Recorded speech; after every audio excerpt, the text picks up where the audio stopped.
नमस्कार दोस्तों, आज बात करने वाला हूँ जीएसटी नोटिस के बारे में। जीएसटी रजिस्ट्रेशन 03 के अंदर नोटिस देते हैं जब आप कैंसिलेशन ऑफ रजिस्ट्रेशन का अप्लाई करते हैं। ठीक है, तो इस केस में कैसे आप रिप्लाई करेंगे, क्या सपोर्टिंग डॉक्यूमेंट अपलोड करेंगे जिससे आपका कैंसिलेशन एप्लीकेशन सक्सेसफुली अप्रूव हो जाए।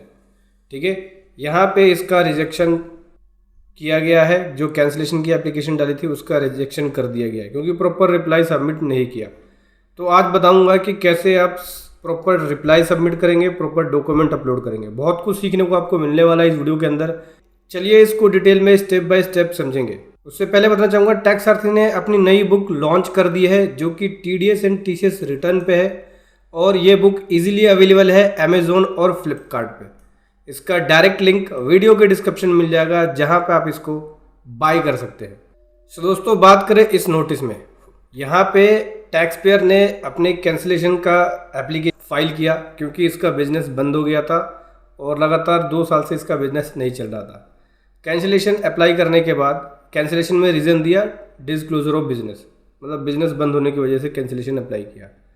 अब कैंसिलेशन अप्लाई करने के बाद इसके पास आ गया है नोटिस और क्लेरिफिकेशन मांग रहे हैं डॉक्यूमेंट से रिलेटेड। ठीक है, और डॉक्यूमेंट्स भी अपलोड करना है क्लेरिफिकेशन में।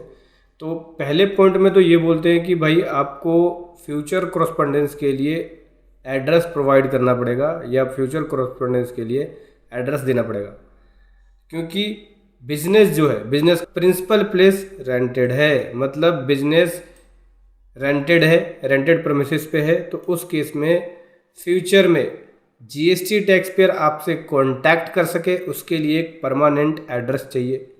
अब प्रोप्राइटरशिप का केस है तो प्रोप्राइटर का रेजिडेंशियल एड्रेस दे सकते हैं।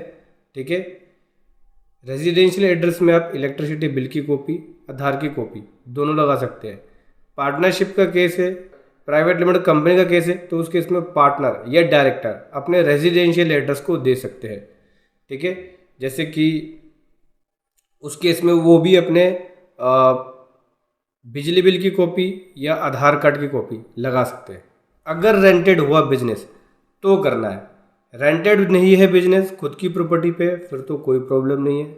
लेकिन बिजनेस रेंटेड है तो उस केस में फ्यूचर में कांटेक्ट किया जा सके जीएसटी टैक्स पेयर से, उसके लिए आपको एक परमानेंट रेजिडेंशियल एड्रेस या परमानेंट एड्रेस देना पड़ेगा जहाँ पे जीएसटी ऑफिसर जाके बाद में कल को वेरीफाई कर सके। दूसरे में लगा दिया कि भाई प्रोवाइड करना पड़ेगा आपको GSTR 1 और 3B का, साथ ही साथ GSTR 2A और 3B का रिकन्सिलेशन, R1 और 3B, 2A और 3B का रिकन्सिलेशन। बेसिकली यहाँ पे ऑफिसर ये बोल रहा है, ये देखना चाहता है मतलब कि क्या आपकी कोई ट्रांजैक्शन है GSTR 1 या GSTR 3B में, GSTR 2 या GSTR 3B में आपने कोई सेल दिखाया है, क्या आपने कोई इनपुट लिया है, वो आपके R1, 3B और GSTR 2A से पता लगता है। तो उनकी आपस में रिकन्सिलेशन देनी पड़ेगी। रिकन्सिलेशन मान लो 2 साल से बिजनेस नहीं चल रहा, 2 साल से लगातार नील की रिटर्न फाइल कर रहे हो तो उस केस में पूरे 2 साल की रिकन्सिलेशन बना के अपलोड करोगे। अब यहाँ पे इसका कैंसिलेशन का जो एप्लीकेशन था उसको रिजेक्ट कर दिया। रिजेक्ट करने का रीज़न यही था कि प्रॉपर रिप्लाई टैक्स पेयर ने नहीं दिया, इसलिए अब प्रॉपर रिप्लाई में नहीं दिया। अब देखो इस बात को पूरा डिटेल में तो बताया नहीं है, साथ ही साथ ये बोला कि फिजिकल हेयरिंग के लिए अपेयर नहीं हुआ। हालांकि फिजिकल हेयरिंग की बात नहीं थी नोटिस में, लेकिन कोई बात नहीं, मैं आपको बता देता हूँ। रिप्लाई दिया, उस रिप्लाई से सेटिस्फाइड नहीं हुआ ऑफिसर। नहीं होने का रीज़न यही था कि जो business address, future correspondence address मांगा कि भाई बिजनेस तो रेंटेड है, उस केस में आपको फ्यूचर कॉरस्पॉन्डेंस का एड्रेस देना चाहिए था जहाँ पे जीएसटी ऑफिसर जाके बाद में 2 साल बाद, 3 साल बाद या 4 साल बाद वेरिफिकेशन कर सके, या जब भी करना हो उनको वेरिफिकेशन वहाँ से हो सके उसकी। इसने प्रोवाइड नहीं किया टैक्स पेयर ने, इसलिए इसका एप्लीकेशन रिजेक्ट हो गया। अभी देखो कई लोग कैंसिलेशन के लिए यूट्यूब से वीडियो देख के फाइल कर देते हैं, प्रोफेशनल नॉलेज नहीं होती है, उस केस में उनको प्रॉब्लम फेस करनी पड़ती है।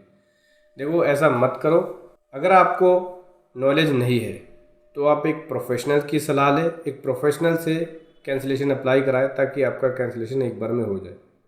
आप चाहे तो हमारी पेड सर्विसेज भी ले सकते हैं कैंसिलेशन के लिए, उसका लिंक वीडियो के डिस्क्रिप्शन में है। तो समझ गए दोस्तों, इस प्रकार से जब भी आप कैंसिलेशन के लिए अप्लाई करें, नोटिस आए आपके पास कि फ्यूचर कोरस्पॉन्डेंस का एड्रेस दो, उसका कोई प्रूफ दो, तो उस केस में आपको इस प्रकार से एप्लीकेशन फाइल करनी है और डॉक्यूमेंट लगाने हैं जैसे कि मैंने बताया। वीडियो कैसे लगी ज़रूर बताएं। Thank you so much. जय हिंद, वंदे मातरम।